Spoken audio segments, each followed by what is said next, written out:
Breaking news: major roster shakeup for the Los Angeles Chargers.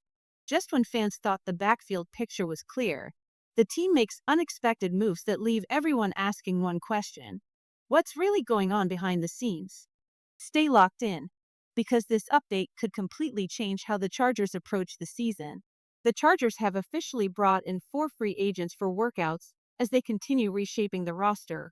But the biggest twist? It's at the running back position, a spot already surrounded by surprises. Not long ago, the team made the shocking decision to let go of Raheem "Rocket" Sanders, a move nobody saw coming. And almost instantly, another team scooped him up. That left questions swirling around the depth chart.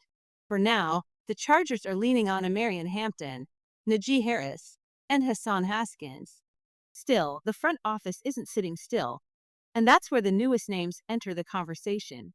Among them, one stands out: Owen Wright. And here's why he's worth paying attention to. Wright has already proven he can find the end zone, showing flashes of potential during his time with Tampa Bay.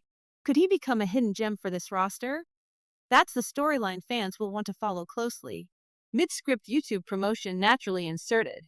Before we dive into how these moves could impact the upcoming showdown with the Kansas City Chiefs, make sure you subscribe to the channel, drop a like, and hit the bell icon so you never miss the latest Chargers updates.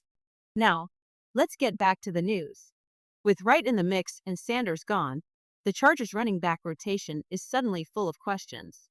And those questions could come into play sooner than expected, especially with Kansas City looming on the schedule. Here's the thing: when you look at this move, you can't help but wonder, is Owen Wright really that far behind a guy like Rocket Sanders? At first glance, maybe. But dig deeper, and the story gets more interesting. Wright's journey hasn't been the smoothest.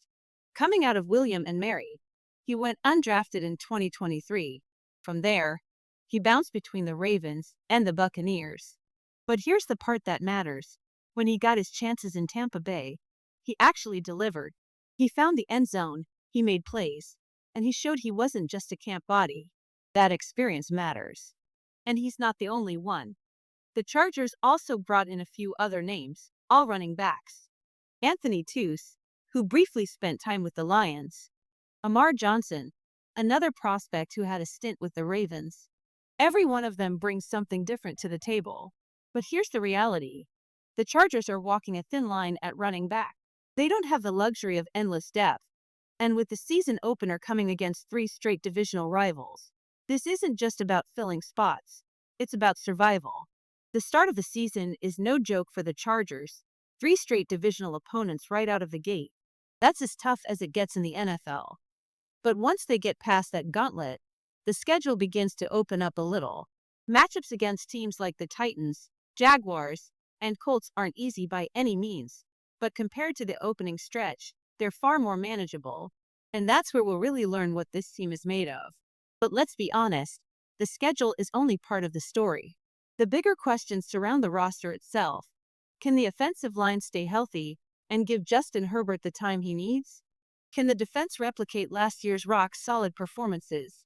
Or was that just a one-year flash? And on the perimeter, can the wide receivers hold up across a full season without breaking down? It's easy to get caught up in the constant buzz about depth players, undrafted rookies, or mid-roster battles. That's what fills headlines in the offseason, especially since we haven't seen real game action since January. But when you strip it all down, the core of the conversation always comes back to the same 2 questions. Do you have a franchise quarterback?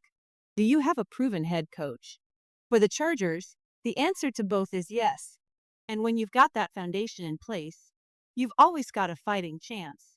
Everything else, the line, the defense, the weapons outside, can be built around those 2 pillars. Of course, the rest of the league isn't standing still either. Just look at the massive move involving Micah Parsons, traded from Dallas to Green Bay in a blockbuster deal that cost the Packers multiple first-round picks. It's a reminder of how quickly the balance of power can shift in the NFL, and why the Chargers need every piece of their puzzle locked in if they want to keep pace. Here's the fascinating part: even when a superstar defensive player gets traded, it hardly moves the betting line. Think about that. A dominant pass rusher, a game wrecker off the edge, changes teams in a blockbuster deal, and the point spread doesn't even shift by half a point. That's the reality of football. Defensive ends matter, absolutely. You build entire schemes around them. But when it comes to odds makers and game predictions, it's clear the quarterback is still king. And that's where the Chargers have the advantage. They already have Justin Herbert. It sounds simple, but that single fact changes everything. You can debate depth pieces, positional battles, or defensive rotations all day, but at the heart of it, this league is about one thing. Do you have the guy under center who can win you games? For the Chargers, the answer is yes. Of course, if that was all we ever said, the conversation would be over pretty quickly. You've got Herbert, life's good, end of story. But football is never that simple. The details matter. And that's why it's worth digging into the matchups, the spreads, and how Vegas views this team heading into week 1. Speaking of which, let's look at the line. The Chargers come in as 3.5-point underdogs against the Kansas City Chiefs.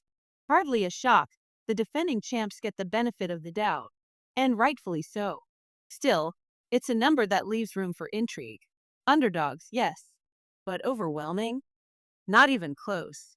There's something fascinating about the way odds makers set their lines. At first glance, you look at the spread and think, really?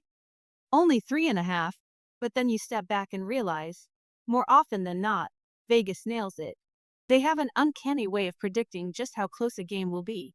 And that's what makes this matchup even more intriguing. The Chiefs are favored by a field goal and a half. And honestly, that feels about right. Kansas City has earned that respect, but at the same time, this isn't the kind of line that screams blowout. What it tells us is simple. The Chargers are expected to hang tough. And if there's one thing we've already learned about the Jim Harbaugh era, it's that his teams don't roll over. They fight, they scrap, and they make every single game a battle until the very end. That's why this opener feels so compelling. It's not about whether the Chargers can survive against a powerhouse like Kansas City. It's about whether they can punch back, go toe-to-toe, and prove that this new identity under Harbaugh makes them one of the toughest outs in the league. And let's not forget the roster moves. The Chargers are still working out fresh talent at running back, with Owen Wright emerging as one of the most intriguing names in the mix. Out of the group they've looked at, he feels like the one with real upside, the kind of player who could sneak his way into meaningful snaps if the opportunity presents itself. So now, as the holiday weekend gives way to kickoff, the stage is officially set. The roster is shaping, the lines are drawn, and the Chargers find themselves in the spotlight of one of the NFL's fiercest rivalries. Game week is here, and it's time to find out exactly what this team is made of.